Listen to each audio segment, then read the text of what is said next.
Hello. चलिए अब हम लोग अपना अगला टॉपिक स्टार्ट करते हैं, the work energy theorem for system of particles.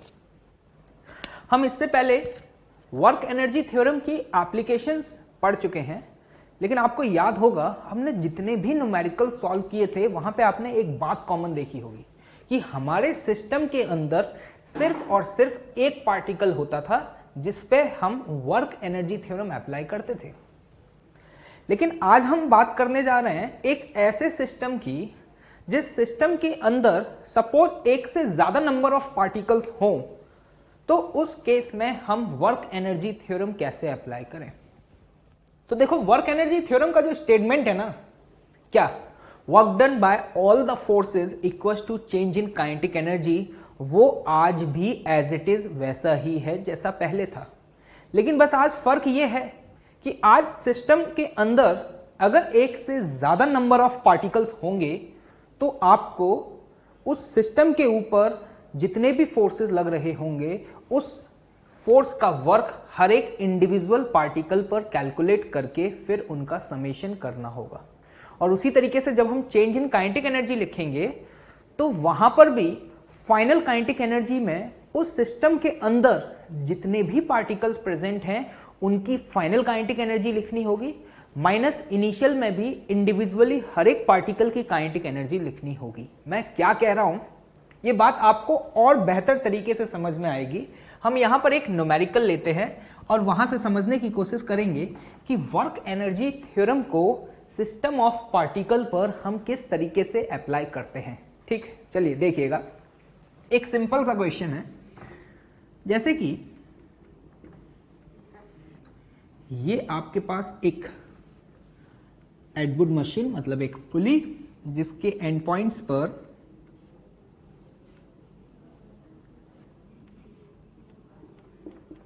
हमने दो ब्लॉक्स को हैंग किया। एक ब्लॉक का मास है 3 kg और दूसरे ब्लॉक का मास है 2 kg। ये इनिशियली पूरा सिस्टम जो था ना वो रेस्ट पे था, मतलब हम ये कह सकते हैं initially system is at rest. इसका मतलब क्या है, मतलब t बराबर 0 पर ये 3 kg और 2 kg ब्लॉक को रिलीज किया गया। तो आपको समझ में आ रहा होगा कि 3 kg वाला ब्लॉक नीचे जाएगा और 2 kg वाला ब्लॉक ऊपर जाएगा। अब सपोज आपसे यहां पे क्वेश्चन में पूछा जाए find speed of block when it displaced by 2 metre. Question समझ आया? अब आपसे यहां पर यह पूछा गया है कि आपको यह बताना है कि इन गिवन ब्लॉक्स की स्पीड क्या होगी जब इन ब्लॉक का डिस्प्लेसमेंट जो है वो क्या हो जाए, 2 मीटर हो जाए। तो जरा देखिएगा ध्यान से। आपको ये तो समझ में आ रहा है कि ये 3 kg वाला ब्लॉक नीचे जाएगा क्योंकि ये हैवी है, और 2 kg वाला ब्लॉक ऊपर जाएगा। क्लियर? अगर ये 2 मीटर नीचे आया तो ये कितना ऊपर जाएगा? ये ऑब्वियस है 2 मीटर जाएगा, क्योंकि लेंथ ऑफ अ स्ट्रिंग तो चेंज नहीं होगा। तो जितना ये अभी नीचे आया एग्जैक्टली ये अभी उतना ही ऊपर जाएगा। अब आपसे यहां पे स्पीड पूछी जा रही है, तो देखो इस प्रॉब्लम को ना आप अपनी प्रीवियस नॉलेज की हेल्प से भी सॉल्व कर सकते हो। कैसे? आप यहां पर एक्सेलरेशन फाइंड कर लें। एक्सेलरेशन पता होगा, डिस्प्लेसमेंट आपको पता है, तो फिर आप वहां पर इक्वेशन ऑफ मोशन का यूज करके speed of the block find कर पाओगे। लेकिन मैं अब आपको यहां बताने जा रहा हूं कि विदाउट एक्सेलरेशन फाइंड किए हम किस तरीके से वर्क एनर्जी थ्योरम की हेल्प से स्पीड को फाइंड कर सकते हैं। देखिएगा, काफी इंटरेस्टिंग है। अगर मैं यहां पर 3 kg प्लस 2 kg इस पूरे को अपना एक सिस्टम कंसिडर करूं, मैंने क्या बोला, इस पूरे को अपना एक सिस्टम कंसिडर करूं, तो जरा ध्यान से देखिएगा। अब मैं यहां इस पूरे सिस्टम पर वर्क एनर्जी थ्योरम लगाने जा रहा हूं। तो इस पूरे सिस्टम पे अगर हम बात करेंगे तो हम यहां पे लिखेंगे work done by gravity plus work done by tension force is equal to change in kinetic energy. क्योंकि अगर आप ध्यान से देखें इन गिवन ब्लॉक्स पे कौन कौन से फोर्सेस लग रहे हैं, एक ग्रेविटेशनल फोर्स लग रहा है और दूसरा टेंशन फोर्स लग रहा है। लेकिन अब ध्यान से देखो, आज आप यहां पर वर्क एनर्जी थ्योरम इस पूरे सिस्टम पर अप्लाई कर रहे हैं, तो ग्रेविटेशनल फोर्स का जब आप वर्क लिखेंगे ना, तो यहां पर ये ग्रेविटेशनल फोर्स 3 kg वाले ब्लॉक पर भी वर्क करेगा और साथ ही साथ ये ग्रेविटेशनल फोर्स 2 kg वाले ब्लॉक पर भी वर्क करेगा। तो जब हम टोटल वर्क लिखेंगे तो ग्रेविटेशनल फोर्स का वर्क इंडिविजुअल दोनों ब्लॉक पे जो भी हुआ वो दोनों ही लिखने पड़ेंगे और फिर उसका हम यहां पे क्या करेंगे, समेशन करेंगे। अब सिमिलरली उसी तरीके से टेंशन फोर्स 3 kg पे भी वर्क करेगा और 2 kg पे भी वर्क करेगा। तो हम जब यहां पे लिखेंगे तो क्या लिखेंगे, work done by tension force on 3 kg block plus work done by tension force on the 2 kg block, और फिर इसको बराबर करेंगे चेंज इन काइनेटिक एनर्जी के। तो जब चेंज इन काइनेटिक एनर्जी लिखेंगे तो फाइनल पूरे सिस्टम की काइनेटिक एनर्जी लिखेंगे माइनस इनिशियल काइनेटिक एनर्जी। अब देखना यहां बेनिफिट क्या है, अगर मैं यहां पर वर्क एनर्जी थ्योरम पूरे सिस्टम पर लगाऊंगा तो ये वाला टर्म 0 हो जाएगा। यही तो पढ़ा था कि work done by tension force on the whole system is what, 0। तो जब मैं यहां पे 3 kg प्लस 2 kg वाले ब्लॉक को अपना एक सिस्टम कंसीडर करूंगा तो टेंशन फोर्स का वर्क जितना 3 kg पे होगा एग्जैक्टली उसका अपोजिट उतना ही 2 kg के ब्लॉक पे होगा। मतलब इन दोनों का समेशन तो गारंटी है 0 आएगा ही आएगा। तो ये हमें यहां पर एक बेनिफिट मिला कि जब हम इस पूरे सिस्टम पर वर्क एनर्जी थ्योरम लगाएंगे ना तो हमें यहां पर टेंशन फोर्स के वर्क को लिखने की जरूरत ही नहीं पड़ेगी, क्योंकि पूरे सिस्टम पर तो हमेशा टेंशन फोर्स का टोटल वर्क क्या होता है, 0 होता है। उम्मीद कर रहा हूं समझ आ रहा होगा। तो चलिए देखते हैं कि इसको आगे कैसे सॉल्व करें।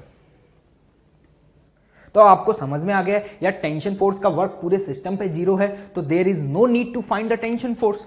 अरे भैया टेंशन फोर्स फाइंड करके करोगे क्या जब आपको पता ही है कि टोटल वर्क 0 आ जाएगा। तो देखो अब क्या बेनिफिट मिलेगा इसका, 3 kg वाला ब्लॉक नीचे आया है और 2 kg वाला ब्लॉक ऊपर गया है। मुझे यहां पे ग्रेविटेशनल फोर्स का वर्क लिखना है।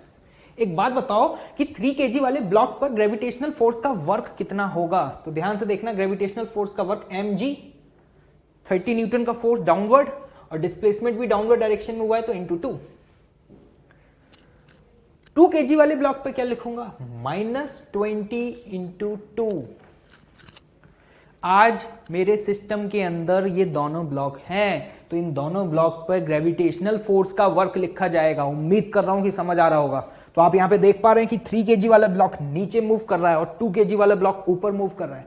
तो 2 kg वाले ब्लॉक पर ग्रेविटेशनल फोर्स का वर्क नेगेटिव होगा, फोर्स इंटू डिस्प्लेसमेंट, और जबकि 3 kg वाले ब्लॉक पर ग्रेविटेशनल फोर्स का वर्क पॉजिटिव होगा। This is the total work done by gravitational force on the whole system. Clear? Plus work done by tension force, ये तो 0 है, is equals to change in kinetic energy. तो यहां पर हम कैसे लिखते हैं, फाइनल काइनेटिक एनर्जी। अब ध्यान से देखना, अगर इस इंस्टेंट पर इस वाले ब्लॉक की स्पीड डाउनवर्ड डायरेक्शन में v है तो इस वाले ब्लॉक की अपवर्ड डायरेक्शन में v होगी। Both of the blocks have a same speed. Clear? तो देखें यहां पर, बताएं आप क्या लिखेंगे। 3 kg वाले ब्लॉक की फाइनल काइनेटिक एनर्जी बताओ क्या लिखोगे, हाफ 3 इंटू वी स्क्वायर, और 2 kg वाले ब्लॉक के लिए आप क्या लिखेंगे, हाफ 2 इंटू वी स्क्वायर। ये है final kinetic energy of the whole system. जब भी हम काइनेटिक एनर्जी एक सिस्टम की लिखते हैं और अगर उस सिस्टम के अंदर एक से ज्यादा नंबर ऑफ पार्टिकल हो तो इंडिविजुअली हर पार्टिकल की काइनेटिक एनर्जी लिख करके उसका समेशन कर दो माइनस इनिशियल। और आपको यहां मेंशन है कि इनिशियली सिस्टम को रेस्ट से रिलीज किया है, और अगर रेस्ट से रिलीज किया है तो इंडिविजुअली दोनों पार्टिकल की इनिशियल स्पीड 0, और अगर इनिशियल स्पीड 0 तो इसका मतलब इनिशियल काइनेटिक एनर्जी 0। क्लियर? तो ये है work energy theorem on the whole system. जब पूरे सिस्टम पर हम लगा रहे हैं तो हर इंडिविजुअल ब्लॉक पर लगने वाले सभी फोर्सेस का वर्क लिख करके हम समेशन कर रहे हैं। अब आप इसके आगे इसको सॉल्व कर सकते हैं और v की वैल्यू को फाइंड कर सकते हैं। चलिए देखते हैं वैल्यू क्या आती है। 60 minus 40 this is what 20। Clear. और ये वैल्यू है 3v square plus 2v square this is 5v square by 2। बताएं ये वैल्यू क्या आ रही है। This is 4 into 2 8। तो यहां से v का वैल्यू क्या आ गया,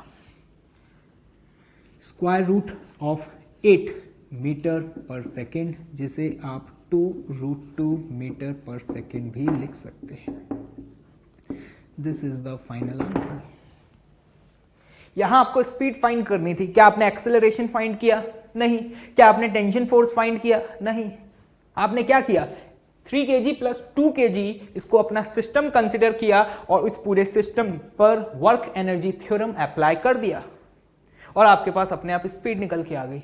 ये फायदा है वर्क एनर्जी थ्योरम पूरे सिस्टम पर लगाने का। जब भी इस टाइप के न्यूमेरिकल्स आए और वहां पर आपसे स्पीड वगैरह पूछी जाए तो दो तरीके हैं सोचने के। पहला अप्रोच कि एक्सेलरेशन फाइंड करें, एक्सेलरेशन फाइंड करने के बाद इक्वेशंस ऑफ मोशन लगाएं और फिर उसको सॉल्व करें। आंसर वहां से भी आपका सही आएगा, लेकिन ये मेथड लेंदी होगा और थोड़ा ज्यादा कैलकुलेटिव होगा। वहीं अगर आप दूसरा मेथड ये वाला लगाएं, पूरे सिस्टम को एक कंसिडर करते हुए वर्क एनर्जी थ्योरम अप्लाई कर दें, तो उसका बेनिफिट क्या मिलेगा, पूरे सिस्टम पे total work done by tension force हमेशा जीरो होगा। और अगर टेंशन फोर्स का वर्क जीरो है तो you don't need to find the value of tension force. सिर्फ आपने यहां पे ग्रेविटेशनल फोर्स का वर्क लिखा, उसे चेंज इन काइनेटिक एनर्जी के बराबर किया और आपकी स्पीड निकल के आ गई। और आप देख भी पा रहे हैं कैलकुलेशन भी बहुत आसान है। उम्मीद कर रहा हूं समझ आ गया होगा और यह भी बात समझ आ गई होगी कि पूरे सिस्टम पर वर्क एनर्जी थ्योरम को कैसे अप्लाई करते हैं। चलिए इसे नोट डाउन करें, फिर आगे और भी न्यूमेरिकल सॉल्व करेंगे। चलिए देखिए अगला न्यूमेरिकल आप लोगों के सामने। क्वेश्चन क्या है समझते हैं। ये आइडियल पुलीज हैं। यहां पर एक 2 kg के ब्लॉक को हैंग किया हुआ है और यहां पर एक 6 kg के ब्लॉक को हैंग किया गया है। डायग्राम देख करके आपको न्यूटन लॉज ऑफ मोशन की याद आ गई होगी। वहां पर इस टाइप के प्रॉब्लम्स आप काफी सॉल्व कर चुके हैं। जरा क्वेश्चन पढ़ें क्या है। System is released from the rest. System को रेस्ट से रिलीज किया जा रहा है। रेस्ट से रिलीज करने का मतलब क्या हुआ कि हम initial speed of a block क्या कंसिडर कर सकते हैं, 0। क्लियर। आगे देखते हैं क्या है। Find speed of block A and B. ये जो ब्लॉक है ना, ये इस ब्लॉक को यहां पर ए कंसिडर किया गया है 2 kg वाले ब्लॉक को, और ये जो 6 kg का ब्लॉक है इसे हम यहां बी कंसिडर कर रहे हैं। ठीक। Speed of a block A and B when the block B is displaced by 2 metre in downward direction. Question समझ आया। आपसे बोला जा रहा है कि जब ये बी ब्लॉक डाउनवर्ड डायरेक्शन में कितना डिस्प्लेस हो जाए, 2 मीटर, उस समय बताना है कि ए और बी ब्लॉक का स्पीड क्या होगा। क्लियर है। वीडियो को पॉज करके क्वेश्चन को नोट डाउन करें और खुद से ट्राई करें। चलिए देखते हैं। एक बात बताएं मुझे, अगर ये ब्लॉक डाउनवर्ड डायरेक्शन में 2 मीटर आया है तो ये वाला ब्लॉक अपवर्ड डायरेक्शन में कितना मूव किया होगा। अगर मैं ये सवाल पूछूं तो इसका जवाब आप क्या देंगे। अगर ये 2 मीटर नीचे आया है तो क्या ये ब्लॉक ऊपर के डायरेक्शन में 2 मीटर ही मूव करेगा क्या? नहीं। ये पहली मिस्टेक है जो हमसे होती है। जरा ध्यान से देखिएगा ये कैसे फाइंड करें। यहां पे आपको अपनी प्रीवियस नॉलेज का यूज करना पड़ेगा जो आप एनएलएम में पढ़ते हुए आए हैं। Summation of T vector dot S vector की वैल्यू पूरे सिस्टम पे क्या होती थी, 0। अगर यहां पे टेंशन टी हुआ, कितना टी, तो यहां पे भी टेंशन टी होगा।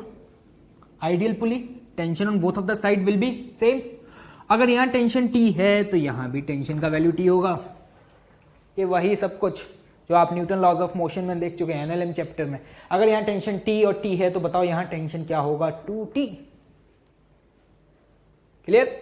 अब देखना ध्यान से, मैं यहां पे summation of T dot x करने जा रहा हूं। ऐसा मैं क्यों करने जा रहा हूं, क्योंकि मैं यहां पे ये निकालना चाहता हूं कि जब ये ब्लॉक बी डाउनवर्ड डायरेक्शन में 2 मीटर डिस्प्लेस हुआ उस दौरान ब्लॉक ए अपवर्ड डायरेक्शन में कितना डिस्प्लेस होगा।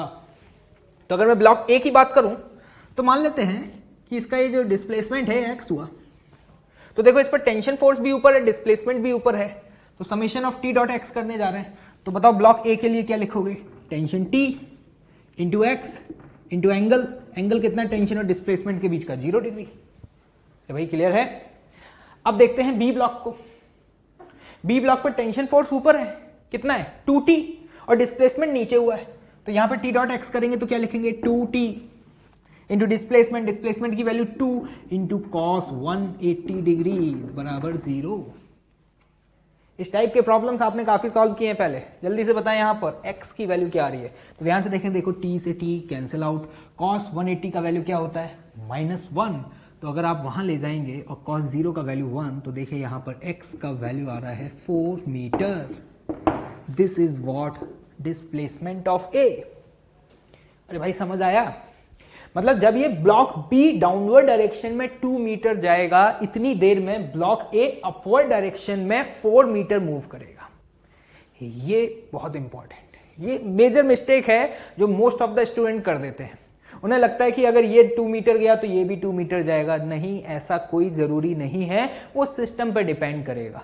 ठीक है, जैसे अभी हमने प्रीवियस क्वेश्चन सॉल्व किया था, वहां पे एक ही स्ट्रिंग थी, तो वो ब्लॉक जितना नीचे गया था 2 kg वाला ब्लॉक उतना ही ऊपर गया था। लेकिन यहां ऐसा नहीं होगा, यहां सिर्फ एक ही स्ट्रिंग नहीं है, यहां पे एक और स्ट्रिंग कनेक्टेड है। तो अगर एक ब्लॉक इतना मूव किया तो दूसरा ब्लॉक कितना मूव करेगा, ये तो हमें कैलकुलेट करना आता है। Summation of T dot x की वैल्यू क्या कर दो 0। क्लियर। अब नेक्स्ट स्टेप क्या है, मुझे यहां स्पीड फाइंड करनी है।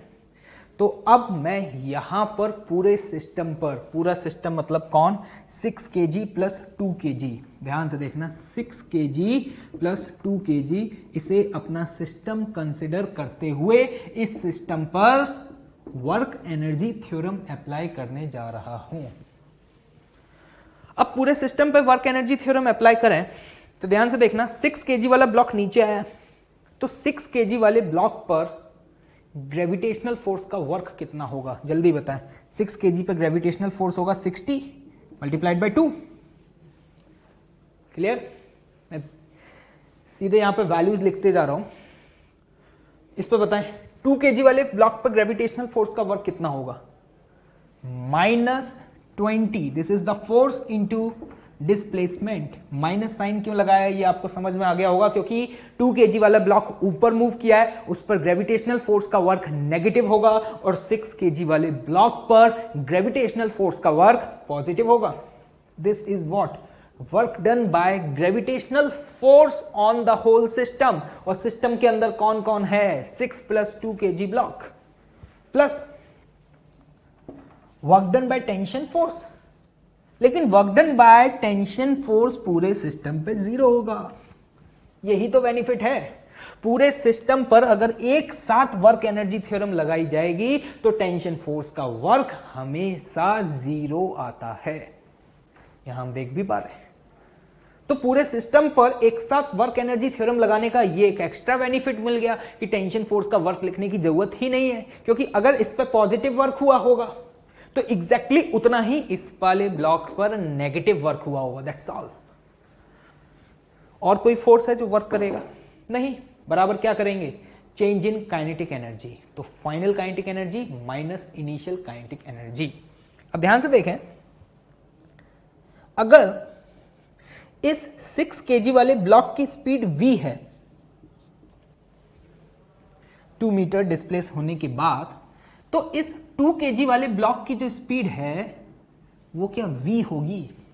नहीं भाई, आप खुद देखो, जितनी देर में ये 2 मीटर नीचे आया उतनी देर में वो 4 मीटर ऊपर गया है, मतलब सेम इंटरवल ऑफ टाइम में इसका डिस्प्लेसमेंट 2 टाइम्स है, तो गारंटी है कि उस इंस्टेंट पे इसका स्पीड 2v होगा। ये भी एक कॉमन मिस्टेक है जो हमसे होती है। भैया अगर डिस्प्लेसमेंट अलग अलग है तो स्पीड भी तो अलग अलग होगी ना, और वो स्पीड उसी रेशियो में डिवाइड होगी जिस रेशियो में डिस्प्लेसमेंट डिवाइड हुआ है। क्योंकि अगर ये 2 मीटर आया, ये 4 मीटर गया, तो मैं गारंटी से कह सकता हूं इस इंस्टेंट पर अगर इसका स्पीड v होगा तो इस ब्लॉक का स्पीड 2v होगा। उम्मीद कर रहा हूं कि समझ आ रहा होगा। तो चलिए बताएं जल्दी से एक्सप्रेशन क्या लिखेंगे चेंज इन काइनेटिक एनर्जी में। फाइनल काइनेटिक एनर्जी, तो 6 kg वाले ब्लॉक की काइनेटिक एनर्जी लिखेंगे half m into V square. ये v किसकी स्पीड है? b ब्लॉक की। क्लियर? प्लस अभी खत्म नहीं हुआ भाई, सिस्टम के अंदर आज सिर्फ एक ब्लॉक नहीं है, सिस्टम के अंदर 2 ब्लॉक हैं। तो बताओ 2 kg वाले ब्लॉक की क्या लिखोगे? 1/2 m इंटू वी, लेकिन v की वैल्यू v नहीं है, 2v है भाई। This is the final kinetic energy of the whole system. उम्मीद कर रहा हूं समझ आ गया होगा। What is the initial kinetic energy of the system? 0। क्यों? क्योंकि क्वेश्चन में ऑलरेडी मेंशन है कि system is released from the rest. ऐसा जरूरी नहीं है कि हमेशा रेस्ट से रिलीज हो सकता है इनिशियल वेलोसिटी भी दी जाए, तो उस केस में आप इनिशियल वेलोसिटी भी लिखेंगे, ठीक है। इसलिए मैं हमेशा इस पूरे एक्सप्रेशन को स्टेप बाय स्टेप लिखता हूं जिससे कहीं कोई मिस्टेक ना हो जाए। यहां पर नोन कौन है इस इक्वेशन में? v। क्या अब इस इक्वेशन को सॉल्व करके हम v का वैल्यू निकाल सकते हैं? यस। चलिए देखते हैं। अब तो मैथमेटिक्स है, फिजिक्स यहां खत्म हो चुका है। 60 into 2 this is 120 and this is what 20 into 4 80। तो 120 माइनस 80 इज व्हाट 40। यहां पर 2 से कैंसिल आउट हो जाएगा, 3 ये भी कैंसिल आउट हो जाएगा, तो ये आपका आएगा 3v स्क्वायर और ये आएगा 4v स्क्वायर। तो 40 is equal to 7v square. पता है यहां पर v की वैल्यू क्या आ रही है? v is square root of 40/7 metre per second. ये किसका स्पीड है? ये v किसका स्पीड है? a का या b का? b का है ना भाई, क्योंकि b का स्पीड हमने v एज्यूम किया था, तो हम कह सकते हैं speed of a block is 40/7 metre per second. और अगर a की बात करूं तो आपको समझ में आ रहा है a का स्पीड इससे 2 टाइम्स ज्यादा है, तो हम कह सकते हैं जो a का स्पीड होगा वो 2 times of speed of b होगा। तो 2 का मल्टीप्लाई कर दें तो 2 into square root of 40/7 metre per second, this is the speed of the block A and this is the speed of the block B। उम्मीद कर रहा हूं कि समझ आ गया होगा। तो ये है work energy theorem on the system of particle. फायदा क्या मिल रहा है ये आप खुद देख पा रहे हैं। आपको क्या यहाँ टेंशन फोर्स की वैल्यू निकालनी पड़ रही है? नहीं। क्या एक्सेलरेशन निकालना पड़ रहा है? नहीं। पूरे सिस्टम पर एक साथ लगाते हैं तो ये टर्म अपने आप क्या हो जाता है? 0 हो जाता है। तो जब भी इस टाइप के न्यूमेरिकल्स आए तो पहले चेक कर लेना कि अगर एक ब्लॉक x डिस्प्लेस हुआ है तो दूसरा ब्लॉक कितना डिस्प्लेस होगा, और वो चेक करने का तरीका क्या होगा? Summation of t dot x की वैल्यू पूरे सिस्टम पे क्या कर दो? 0 कर दो। अगर ऐसे न्यूमेरिकल आ जाएं जिसमें 2 से ज्यादा ब्लॉक कनेक्टेड हैं तो भी सॉल्व कर पाएंगे, क्योंकि फंडामेंटल अप्रोच यही रहेगा। कितने भी ब्लॉक लगा दें, कितनी भी रस्सियां लगा दें, कितनी भी पुलिस कनेक्ट कर दें, हमेशा आपका फंडामेंटल अप्रोच यही रहेगा। सिस्टम के अंदर जितने भी ब्लॉक्स हैं हर इंडिविजुअल ब्लॉक पर सारे फोर्सेस को कैलकुलेट करें, उनका समेशन करके चेंज इन काइनेटिक एनर्जी के बराबर कर दें। उम्मीद कर रहा हूं कि समझ आ गया होगा। चलिए ओके, चलिए अगला न्यूमेरिकल देखते हैं। क्वेश्चन क्या है? यहां पर एक 2 kg का ब्लॉक जो कि एक रफ हॉरिजॉन्टल सरफेस पर रखा गया है और इस सरफेस का जो कोफिशिएंट ऑफ फ्रिक्शन है वो आपको 0.5 गिवन है, और इस स्ट्रिंग से एक पुली कनेक्टेड है और उस पुली से एक और स्ट्रिंग कनेक्टेड है जिस पर एक 10 kg के ब्लॉक को कनेक्ट किया हुआ है और उसे हमने यहां बोला क्या? B block. क्लियर है? क्या है question? System is released from the rest. पूरे सिस्टम को रेस्ट से रिलीज किया जा रहा है। Find the speed of block A and B when block B displaced by 4 meter in downward direction। अब देखिएगा क्या बोला जा रहा है कि जब ये ब्लॉक B डाउनवर्ड डायरेक्शन में 4 मीटर डिस्प्लेस हो जाता है उस समय A और B ब्लॉक का स्पीड क्या होगा। तो सबसे पहला सवाल तो ये कि अगर ये 4 मीटर नीचे आया है तो ये कितना आगे जाएगा। ये अब आप कैलकुलेट कर चुके हैं, अभी हमने प्रीवियस क्वेश्चन भी एक सॉल्व किया है। तो एक बात बताएं, अगर यहां पर टेंशन फोर्स T है, यहां टेंशन फोर्स T है, तो यहां भी T होगा, और अगर यहां TT है तो डेफिनेटली यहां पर टेंशन फोर्स की वैल्यू क्या होगी? 2T। तो आप क्या ये बता सकते हैं कि अगर ये 4 मीटर गया तो ये कितना आगे गया होगा? कैसे कैलकुलेट करेंगे, जल्दी से बताएं, quick. Summation of T vector dot S vector की वैल्यू को क्या कर दें, 0। तो ध्यान से देखना, यहाँ पे टेंशन फोर्स भी आगे, डिस्प्लेसमेंट भी आगे है। तो ए ब्लॉक पे जब हम लिखेंगे तो क्या लिखेंगे, टी एक्स इंटू कॉस 0। जब हम बात करेंगे बी ब्लॉक की, तो बी ब्लॉक पे टेंशन फोर्स ऊपर है, डिस्प्लेसमेंट नीचे हुआ है, कितना, 4 इंटू एंगल कितना है डिस्प्लेसमेंट और टेंशन फोर्स के बीच का, 180 डिग्री। तो इसको हम लिखेंगे कॉस 180 डिग्री, और इस टर्म को आप क्या कर दें, 0। तो बताएं, देखिए टेंशन से टेंशन कैंसिल आउट हो जाएगा। कॉस 180 का वैल्यू क्या होता है, -1, कॉस 0 का वैल्यू, जल्दी से बताएं, इसको सॉल्व करने पे एक्स की वैल्यू क्या आ रही है, 8 मीटर। क्लियर? मतलब जितनी देर में ये ब्लॉक 4 मीटर ट्रेवल करेगा उतनी देर में ये 2 kg वाला ब्लॉक यहां पर कितना आगे आ जाएगा, 8 मीटर। तो ये भी तय है कि अगर उस इंस्टेंट पर इसका स्पीड v हुआ, तो एक बात बताओ, उस इंस्टेंट पर उस 2 kg वाले ब्लॉक का स्पीड क्या होगा? तो आप ध्यान से देखें, अगर इसका स्पीड v हुआ तो इसका स्पीड 2v होगा, क्योंकि जितनी देर में ये 4 मीटर चला है उतनी देर में वो 8 मीटर चला है, तो स्पीड भी उसका क्या हो जाएगा, 2 टाइम्स हो जाएगा। उम्मीद कर रहा हूं कि यहां तक तो समझ आ गया होगा। अब बताएं हमारा अगला स्टेप क्या है। हमारा अगला स्टेप है, we have to apply the work energy theorem. तो जब हमें यहां पे वर्क एनर्जी थ्योरम अप्लाई करना है, तो मैं यहां पर a प्लस बी को अपना सिस्टम कंसिडर कर रहा हूं। किसको, a plus B. a plus B को अपना सिस्टम कंसिडर करने का बेनिफिट बताएं क्या मिलेगा, क्या बेनिफिट मिलेगा? पूरे सिस्टम पर total work done by tension force क्या हो जाएगा, 0। तो ध्यान से देखें, अगर मैं a प्लस बी पूरे सिस्टम पे वर्क एनर्जी थ्योरम अप्लाई करूंगा, तो पूरे सिस्टम पे कौन कौन से फोर्सेस होंगे, gravitational force, work done by gravitational force plus work done by tension force, plus यहां पर अब एक और फोर्स होगा, कौन, फ्रिक्शन फोर्स। ये जो हॉरिजॉन्टल सरफेस है ये रफ है, तो जब ये 2 kg वाला ब्लॉक आगे मूव करेगा तो इस पे फ्रिक्शन फोर्स भी तो वर्क करेगा ना। तो यहां पर work done by friction force भी आएगा, is equal to change in kinetic energy. Clear? आप ये जानते हैं, जब हम पूरे सिस्टम की बात कर रहे हैं, मतलब a प्लस बी की, तो पूरे सिस्टम पे total work done by tension force 0। अब बात करते हैं work done by gravitational force की। ग्रेविटेशनल फोर्स ए ब्लॉक पे तो वर्क नहीं करेगा, क्योंकि ये तो हॉरिजॉन्टल डायरेक्शन में मूव कर रहा है, तो इसका डिस्प्लेसमेंट तो वाई डायरेक्शन में क्या है, 0। तो यहां पर ग्रेविटेशनल फोर्स का वर्क सिर्फ और सिर्फ 10 kg वाले ब्लॉक पर ही होगा। क्लियर है? तो बताएं 10 kg वाले ब्लॉक पर कितना वर्क होगा, m g 100 न्यूटन का फोर्स, डिस्प्लेसमेंट कितना, 4, वर्क क्या होगा, पॉजिटिव। समझ में आ रहा होगा, उम्मीद कर रहा हूं। आगे बताएं, work done by friction force. Friction force इस ब्लॉक पे वर्क करेगा, इस ब्लॉक पे फ्रिक्शन फोर्स कहां लगेगा, पीछे, क्योंकि ब्लॉक आगे मूव करेगा तो फ्रिक्शन पीछे लगेगा, और उस फ्रिक्शन की वैल्यू क्या होगी, म्यू इंटू नॉर्मल फोर्स। और आप यहां समझ पा रहे होंगे कि नॉर्मल फोर्स की वैल्यू क्या होगी, 20। तो 0.5 into 20 and this is what, 10। तो 2 kg वाले ब्लॉक पर 10 न्यूटन का फोर्स पीछे लग रहा है, और ये डिस्प्लेस कितना हुआ है, 8 मीटर आगे के डायरेक्शन में।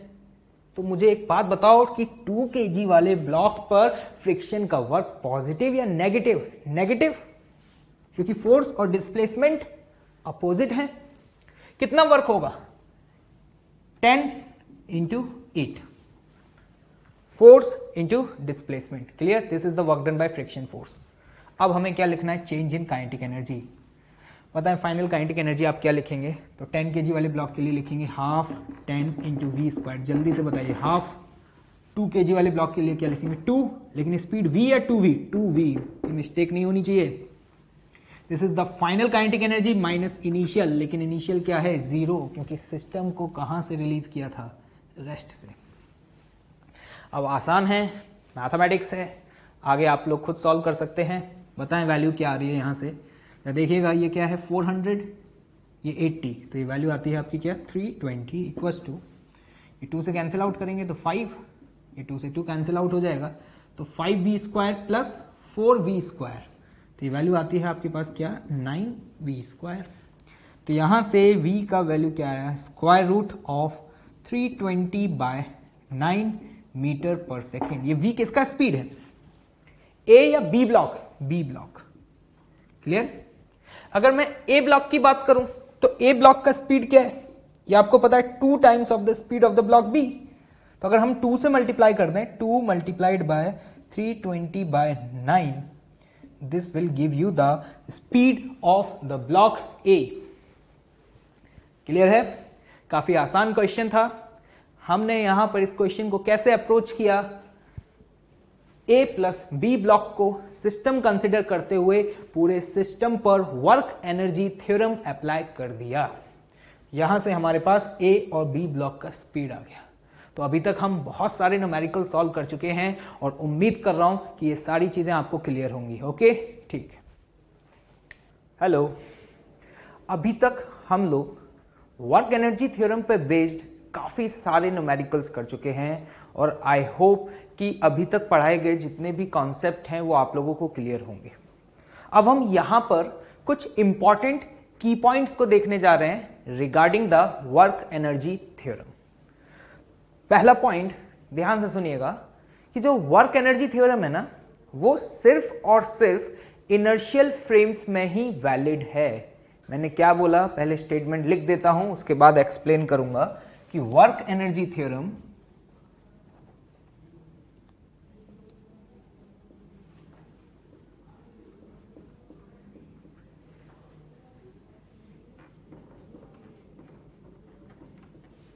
is valid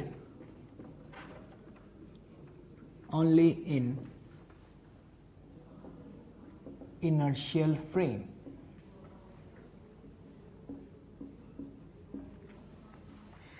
इनर्शियल फ्रेम क्या होता है, ये आप अपने प्रीवियस चैप्टर्स में पढ़ चुके हैं। एक ऐसा फ्रेम जिसका एक्सेलरेशन क्या हो, 0, उस फ्रेम को बोला जाता है इनर्शियल फ्रेम। और एक ऐसा फ्रेम जिसका एक्सेलरेशन हो नॉट इक्वल टू 0, उसे बोला जाता है क्या, नॉन इनर्शियल फ्रेम। तो यहां पे स्टेटमेंट क्या है कि जो वर्क एनर्जी थ्योरम है ना, वो इनर्शियल फ्रेम्स में ही वैलिड है। मतलब हम ये कह सकते हैं कि नॉन इनर्शियल फ्रेम में वर्क एनर्जी थ्योरम वैलिड नहीं है। अब क्वेश्चन अराइज होता है कि ऐसा क्यों।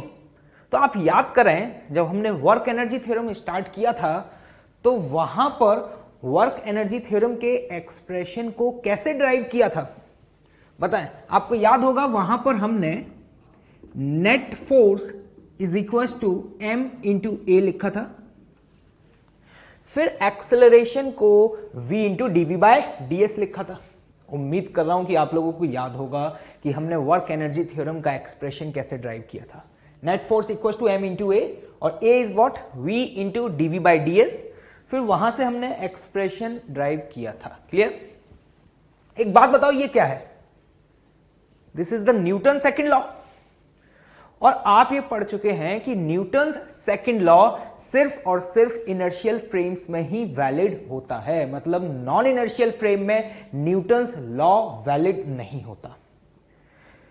फिर सवाल ये उठता है कि अगर मैं नॉन इनर्शियल फ्रेम में इस इक्वेशन को यूज करना चाहता हूं, मतलब ये मेरी जिद है कि नहीं भैया हमें तो ये इक्वेशन यूज करनी है, तो फिर आपको वहां पे बताया गया था कि एक आपको करेक्शन फैक्टर ऐड करना पड़ता है। मतलब अगर आप न्यूटन्स लॉ की ये इक्वेशन नॉन इनर्शियल फ्रेम में लगाते हैं तो याद करें वहां पे आपको एक करेक्शन फैक्टर ऐड करना पड़ता था और उस करेक्शन फैक्टर को क्या बोलते थे हम, स्यूडो फोर्स। मतलब हम ये कह सकते हैं कि अगर आप Newton second law non inertial frame में लगाना चाहते हैं तो इन दैट सिचुएशन आपको एक एडिशनल फोर्स, जिसे हम करेक्शन फैक्टर भी बोल सकते हैं, स्यूडो फोर्स के नाम से जाना जाता है, उसे क्या करना पड़ता था, ऐड करना पड़ता था।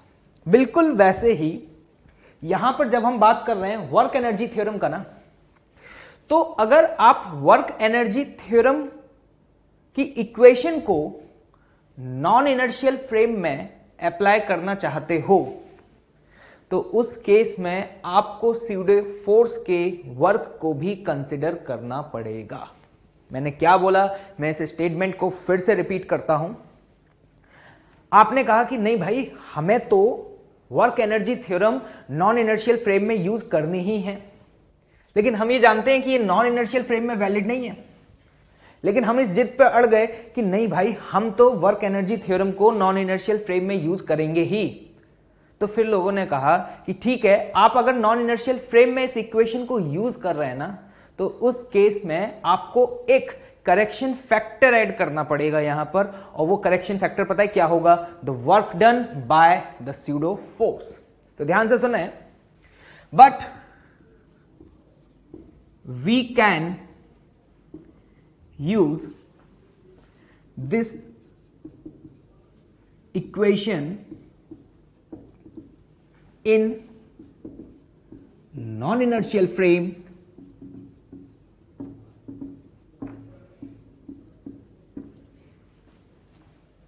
by considering the work done by pseudo force।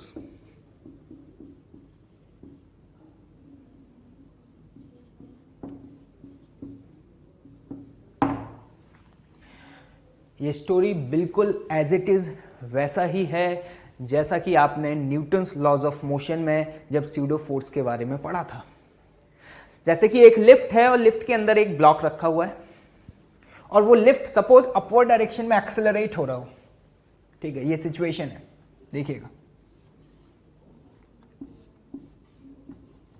ये लिफ्ट अपवर्ड डायरेक्शन में एक्सेलरेट हो रहा है और यहां पे एक ऑब्जर्वर है। अब ये ऑब्जर्वर कहे कि मुझे इसके लिए न्यूटन सेकंड लॉ लगाना है, तो पहला सवाल तो ये कि ये जो लिफ्ट है इसके पास एक्सेलरेशन है, तो जो लिफ्ट का एक्सेलरेशन है वही इस ऑब्जर्वर का एक्सेलरेशन है। तो हम ये कह सकते हैं कि इस ऑब्जर्वर के फ्रेम में आप न्यूटन लॉ नहीं लगा सकते, या न्यूटन लॉ वैलिड नहीं है, क्योंकि न्यूटन्स लॉ सिर्फ और सिर्फ इनर्शियल फ्रेम्स में ही वैलिड होता है। लेकिन इसने कहा नहीं, मुझे तो इक्वेशन लगानी ही है, मैं तो न्यूटन सेकंड लॉ लगाऊंगा। तो फिर लोगों ने कहा कि ठीक है, अगर आप न्यूटन लॉ लगाना चाह रहे हैं ना, तो आप वहां पर एक करेक्शन फैक्टर ऐड कर दो, और वो करेक्शन फैक्टर क्या था? Pseudo force. सिमिलरली उसी तरीके से अगर मैं वर्क एनर्जी थ्योरम वाली इक्वेशन यूज करना चाहता हूं, किस में? एक ऐसे फ्रेम में जो क्या है? Non inertial. नॉन इनर्शियल मतलब जिसका एक्सेलरेशन क्या हो? Not equal to 0।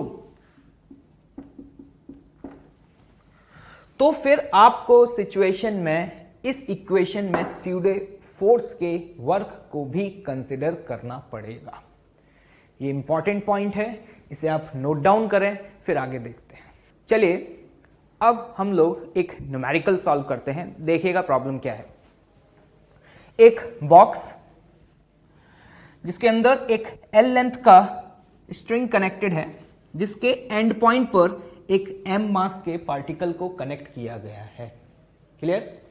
और ये बॉक्स इनिशियली रेस्ट पे था, मतलब हम ये कह सकते हैं कि t बराबर 0 पर ये पूरा सिस्टम रेस्ट पर है। अब क्या हुआ कि ये जो बॉक्स है ये हॉरिजॉन्टल डायरेक्शन में सडनली एक कांस्टेंट एक्सेलरेशन a से मूव करना स्टार्ट करता है। ये सिचुएशन आपको दी हुई है, क्वेश्चन रीड करें आप लोग। अ box is accelerated horizontally from the rest with the acceleration of a, clear, with bob of pendulum also at rest initially। ये जो पूरा आपको सिस्टम दिखाई दे रहा है ना, कौन कौन? ये एम मास का पार्टिकल, इस पार्टिकल को हम बॉब भी बोलते हैं, और ये एल लेंथ का स्ट्रिंग, इस पूरे कॉन्फ़िगरेशन को हम पेंडुलम भी बोलते हैं।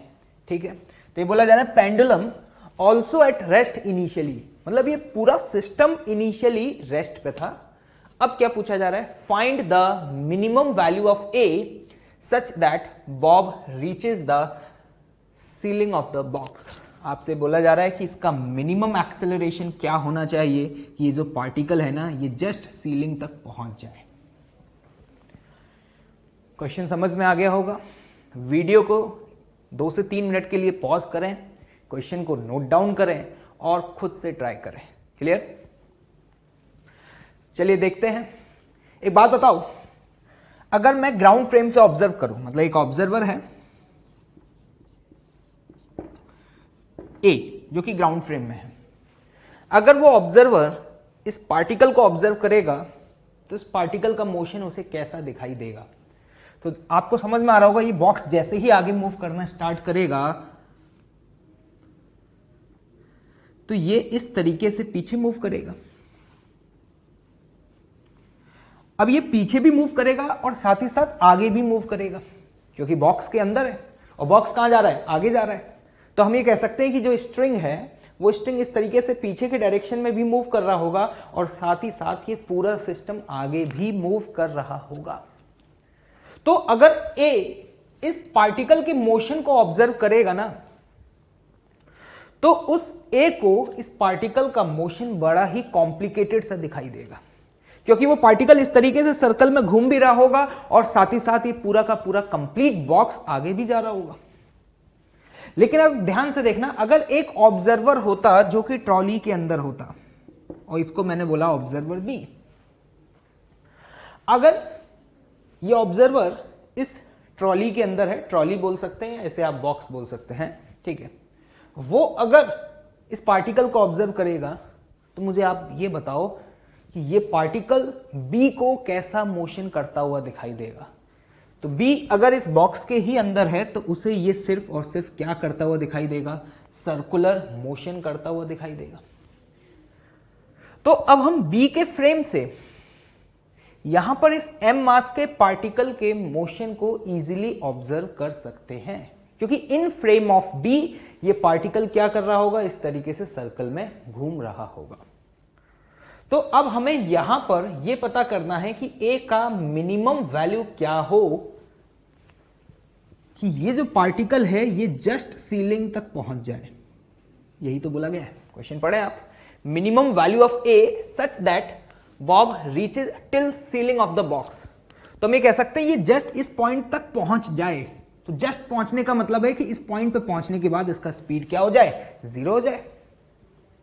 तो देखना, अब मैं यहां पर वर्क एनर्जी थ्योरम यूज करने जा रहा हूं, लेकिन अब वर्क एनर्जी थ्योरम मैं ग्राउंड फ्रेम में यूज ना करके बी के फ्रेम में यूज कर रहा हूं। ऐसा क्यों कर रहे हैं? क्योंकि ग्राउंड फ्रेम से इस पार्टिकल का मोशन ऑब्जर्व करना थोड़ा डिफिकल्ट है, या हम कह सकते हैं कॉम्प्लिकेटेड है। लेकिन बी के फ्रेम से इस पार्टिकल का मोशन ऑब्जर्व करना आसान है। तो ध्यान से देखिएगा, इन फ्रेम ऑफ बी, या हम बोल सकते हैं इन फ्रेम ऑफ बॉक्स। एक बात बताओ, बॉक्स इनर्शियल फ्रेम है या नॉन इनर्शियल फ्रेम है? एक्सेलरेशन है तो डेफिनेटली नॉन इनर्शियल फ्रेम है।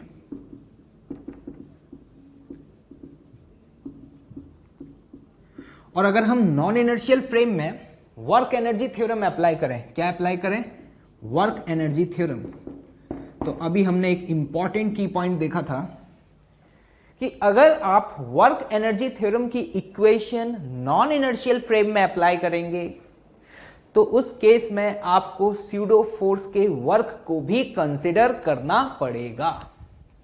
तो अगर हम बी के फ्रेम में बात कर रहे हैं, तो बी के फ्रेम में अब मैं यहां पे वर्क एनर्जी थ्योरम लगाने जा रहा हूं। तो ध्यान से देखना, इस एम मास के पार्टिकल के ऊपर कौन कौन से फोर्सेस लग रहे होंगे? आप जल्दी से बताएं। एम जी नीचे, टेंशन फोर्स इधर, और अगर हम बॉक्स के फ्रेम में बात कर रहे हैं तो इस एम मास के पार्टिकल पर एक स्यूडो फोर्स भी लगेगा। और एक बात बताओ, स्यूडो फोर्स कहां लगेगा? अगर ये एक्सेलरेशन आगे है, आप जानते होंगे स्यूडो फोर्स किस डायरेक्शन में लगेगा? एक्सेलरेशन के अपोजिट डायरेक्शन में, और उसकी वैल्यू क्या होगी? m इंटू ए। या आप अपने न्यूटन लॉज ऑफ मोशन जो आपने चैप्टर पढ़ा है प्रीवियसली, वहां पे आप ये पढ़ चुके हैं कि what is the direction of pseudo force. तो मैं यहां पर इसके बारे में कोई डिटेल्ड एनालिसिस नहीं करने जा रहा हूं। तो मेरा मेन ऑब्जेक्टिव ये है मेरा इनिशियल पॉइंट, ये है मेरा फाइनल पॉइंट। मैं यहां से लेकर यहां तक वर्क एनर्जी थ्योरम अप्लाई करना चाहता हूं।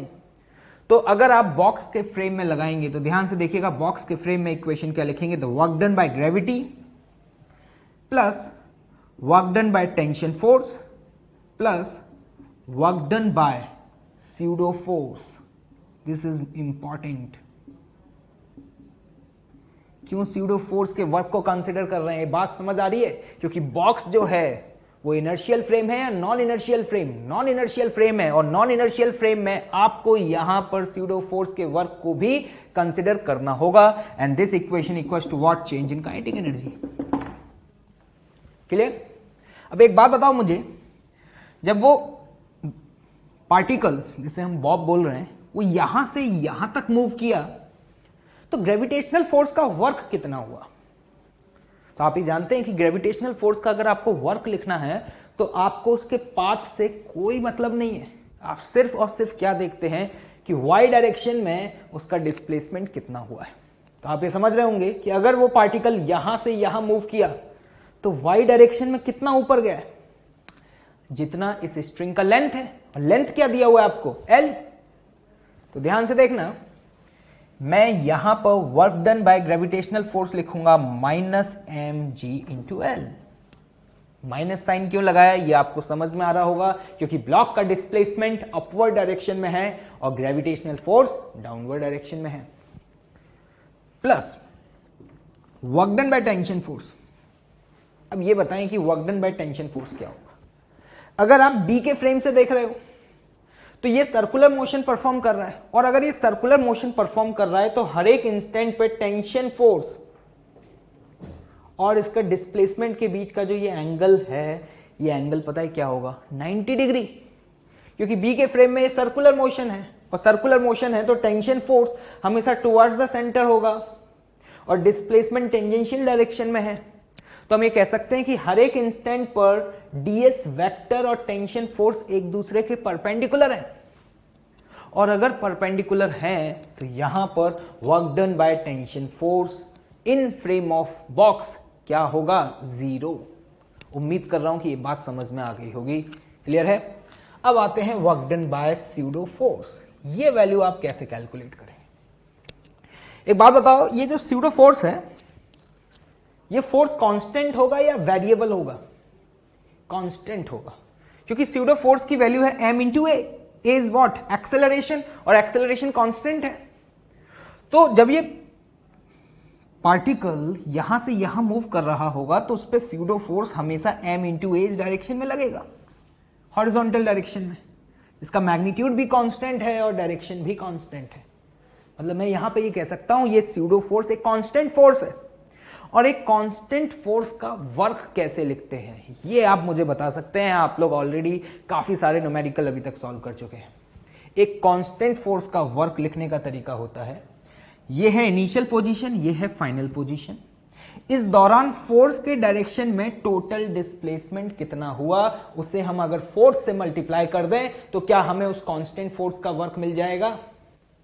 मैं क्या कह रहा हूं अभी समझ में आ जाएगा। एक बात बताओ, फोर्स हमेशा इस डायरेक्शन में है, और जब ये पार्टिकल इधर पहुंचा सर्कुलर मोशन परफॉर्म करते हुए तो इस डायरेक्शन में, हॉरिजॉन्टल डायरेक्शन में इसका डिस्प्लेसमेंट क्या है? L। और अगर इसका डिस्प्लेसमेंट L है हॉरिजॉन्टल डायरेक्शन में, तो मैं यहां पर स्यूडो फोर्स का वर्क डायरेक्टली लिखूंगा, force into displacement in horizontal direction is L। मैं ये हॉरिजॉन्टल डायरेक्शन में क्यों कंसीडर कर रहा हूं ये समझ आ रहा होगा, क्योंकि स्यूडो फोर्स हमेशा हॉरिजॉन्टल डायरेक्शन में ही लग रहा है। तो this is the work done by pseudo force. Clear भाई? And this is what? Work done by gravitational force is equal to change in kinetic energy. एक बात बताओ, इनिशियली यहां पे था तो रेस्ट पे था, इस पॉइंट पे उसका स्पीड क्या था? 0। और फाइनली जब वो जस्ट सीलिंग को टच करता है उस पॉइंट पर भी उसका स्पीड क्या होना चाहिए? 0, क्योंकि हमसे एक्सेलरेशन की मिनिमम वैल्यू पूछी है ना। तो अगर एक्सेलरेशन की वैल्यू मिनिमम है तो वो तभी पॉसिबल होगी कि जब ये पार्टिकल जस्ट सीलिंग तक पहुंचे, उस इंस्टेंट पर उसका स्पीड 0 हो जाए। तो इनिशियल स्पीड भी 0 है, फाइनल स्पीड भी 0 है, तो मुझे ये बता दो कि चेंज इन काइनेटिक एनर्जी क्या होगा? 0 हो गया। अननोन क्या है? ए। तो बताओ यहां से ए की वैल्यू क्या आ रही है, जरा आप इक्वेशन को खुद ही सॉल्व कर सकते हैं। एम से एम कैंसिल आउट, एल से एल कैंसिल आउट, तो यहां से ए की वैल्यू आती है is equal to g metre per second square. This is the minimum acceleration.